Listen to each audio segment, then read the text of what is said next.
Meet Aruma, a loser, pathetic, worthless boy who don't have anything going for him except working on a tuna ship during stormy weathers, where frozen fish rain down around him. His parents also aren't around much, and he's often faced with dangerous situations. Despite all this, he's become a pro at dodging falling objects. One fateful day, everything changes. As he avoids another flying fish, something extraordinary happens. Aruma finds himself transported to the Netherworld, a realm of demons. There, he meets the mysterious Lord Sullivan, who tells Aruma that his parents have sold his soul to him. It'd be like that sometimes. Although Aruma initially doubts this, he realizes it might be true, given how distant his parents have been. Now, here comes the twist. Instead of punishing Aruma, Lord Sullivan shocks him by asking to be his grandchild.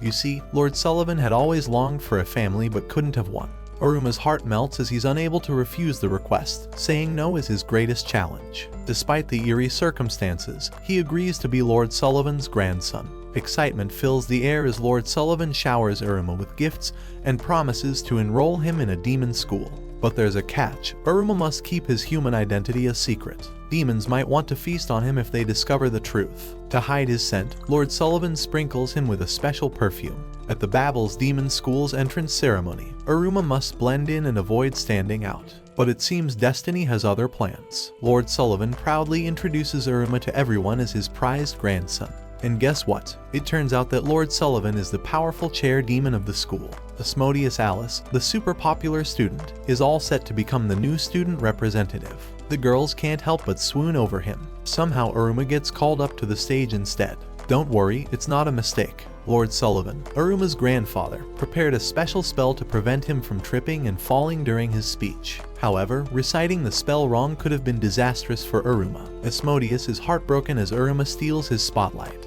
He can't stand it and challenges Aruma to a fight in the schoolyard. Asmodeus is a master of fiery spells, and he means business. He wants to see if Aruma truly deserves that limelight. But hold on tight, Aruma's got some extraordinary skills up his sleeve. Thanks to the spell from Lord Sullivan, he's able to dodge Asmodeus's deadly fireballs effortlessly. However, here's the twist. Every move Aruma makes is misunderstood. Asmodeus thinks he's being arrogant and trying to show off. It's just a big mix-up. Aruma doesn't want to attack Asmodeus because he thinks fighting him wouldn't be fair. But Asmodeus interprets it differently, thinking Aruma sees him as unworthy of combat. The duel intensifies as Asmodeus charges at Aruma with a flaming sword.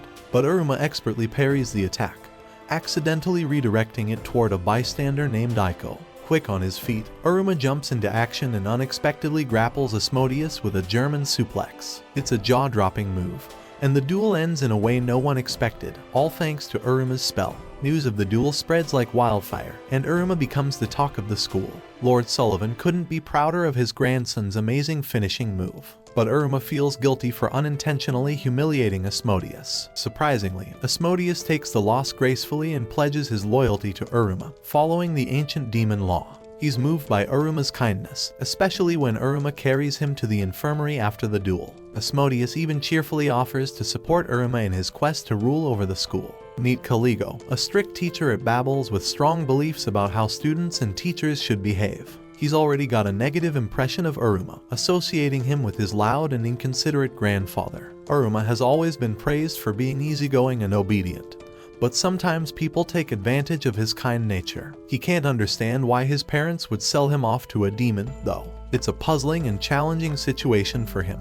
Now, let's talk about Aruma's incredible appetite. He believes in eating whenever he can, fearing he might go hungry, just like he survived until now. But during breakfast, Aruma gathers the courage to talk about his reluctance to attend Babel's. Unfortunately, his confidence is crushed when Lord Sullivan showers him with loads of supplies and gifts. How can he say no to such kindness? The summoning ritual is just around the corner, and everyone's excited. As Aruma enters the gates, he meets Asmodeus, who cheerfully waited for him for hours. Aruma is amazed by the dedication demons have to those they serve. Asmodeus is friendly and asks Aruma to call him Alice from now on. As the summoning room fills with over 100 new students, the air is buzzing with anticipation.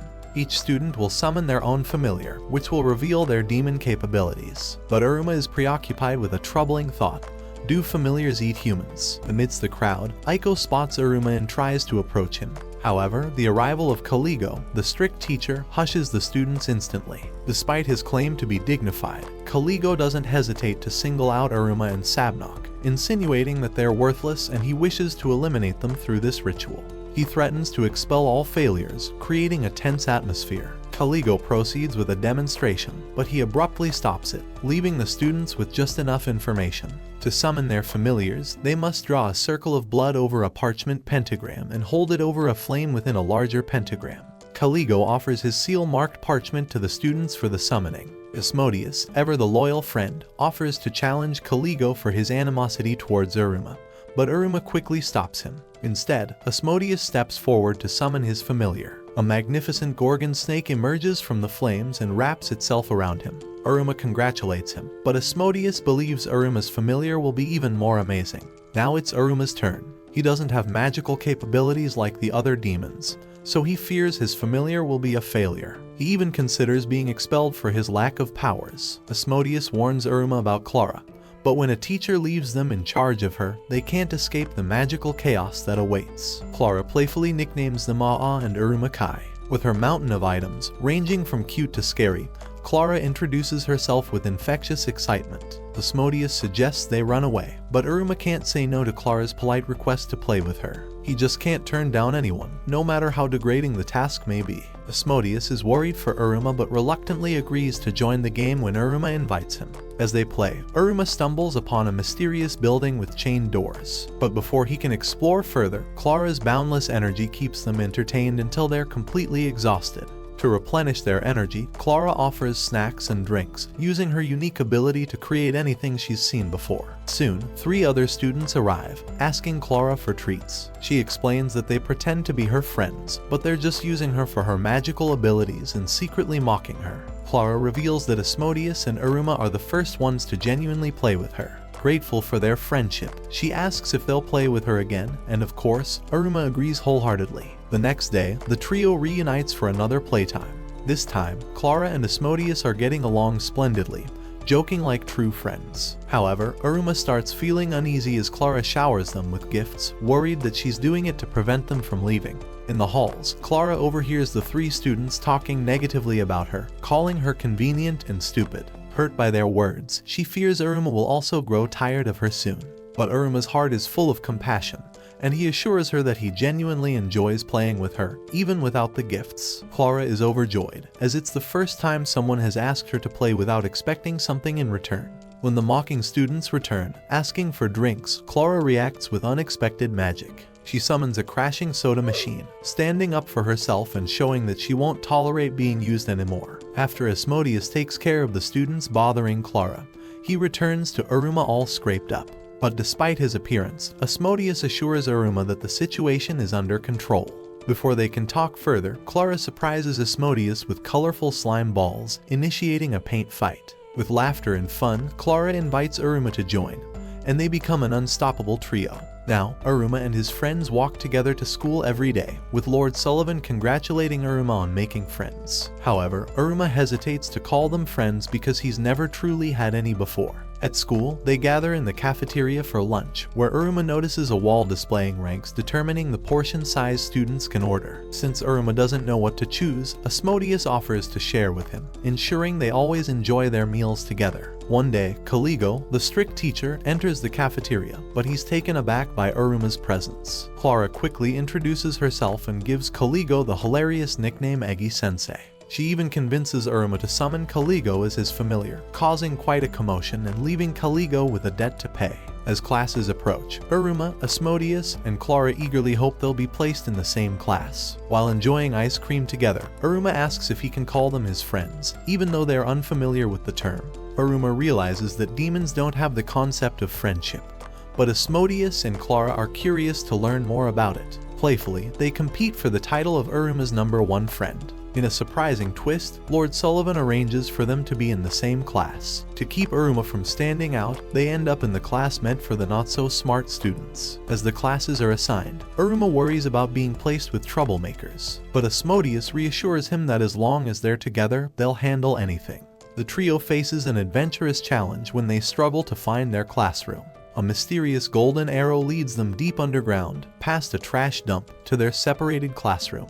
But as they enter, a trap is activated, and weapons come hurtling towards Uruma. With unexpected ease, Uruma dodges them all, surprising his classmates who had set up the trap for bets. They admire his dodge skills and reveal that someone else had caught all the weapons before. That person is Sabnok Sabro. Sabnok, a formidable figure, boasts about his strength and ambitions of becoming the Demon King and obtaining Yod status. As Uruma tries to follow his unique and formal language, Sabro explains the demon ranking system. Yod is at the top, followed by Tet and Aleph. Asmodeus steps in to protect Uruma from Sabnok's hostility. Sabnok compares his familiar, Kelby, to Asmodeus's Gorgon snake, claiming his is superior because it has more legs. Both familiars are extremely powerful and unique, but Sabnok dismisses Asmodeus as Uruma's slave, sparking a fiery response from Asmodeus, who proclaims himself Uruma's friend.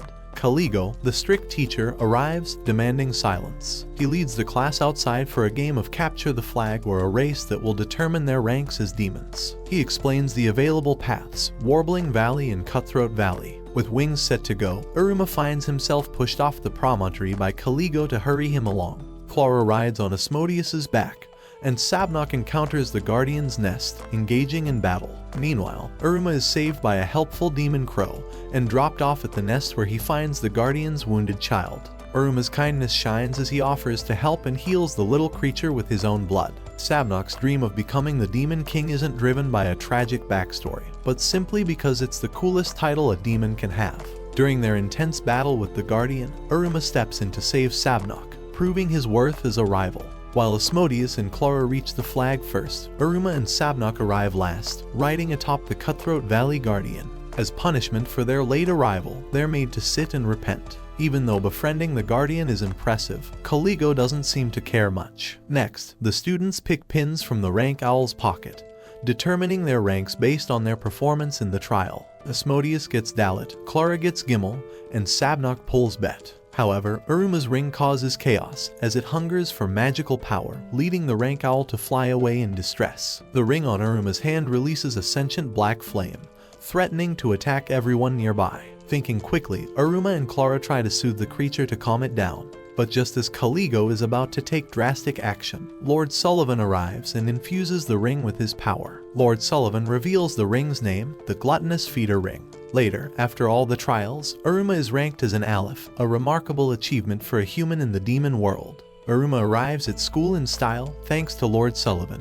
He hates being flashy, but he can't say no. Clara and Asmodeus fight for his hugs. Lord Sullivan gives him a phone and leaves. The students go to different classes. In the botany tower, they use magic to grow plants. Stola's Susie teaches them a special spell. The student council comes to watch. Sabnok and Asmodeus argue over their flowers. Clara's flower is a horror show. Uruma can't grow anything, but he remembers the Sakura from his world. He says the spell and Lord Sullivan calls him. He says Uruma can use magic with the ring, but he needs to adjust it. Too late. A huge Sakura tree bursts from the pot and covers the tower. The demons are amazed, but Amory knows it's a human plant. Amory is a human expert. She has a secret stash of shoujo manga, but she can't read them. She thinks they are human relics with mysterious powers. They make her blush when she sees the love scenes. She wonders if humans can make anyone fall in love. Uruma is cleaning the Sakura mess when he meets Amory. She drops her manga and it lands on the floor. Uruma picks up Amory's manga and raves about it. He says he helped make it.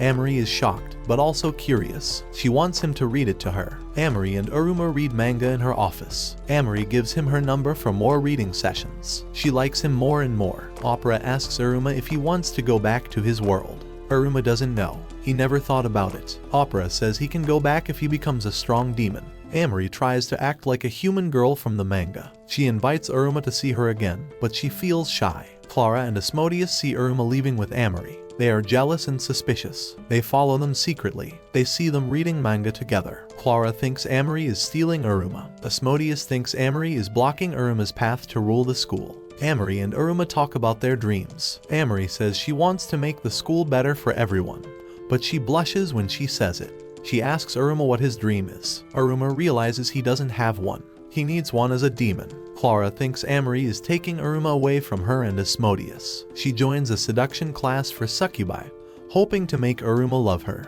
But Clara is not sexy at all. The teacher says she has negative hotness. Clara tries hard to be hot. She fails every time. She is ready to quit, but she tells Iruma she will make him crazy for her. She makes him blush, and she becomes a bit hotter. The next day, Iruma tells Asmodeus he wants to be a higher-ranked demon. Asmodeus is happy that Iruma wants to be a higher-ranked demon. Aiko is sad that Iruma might leave her behind.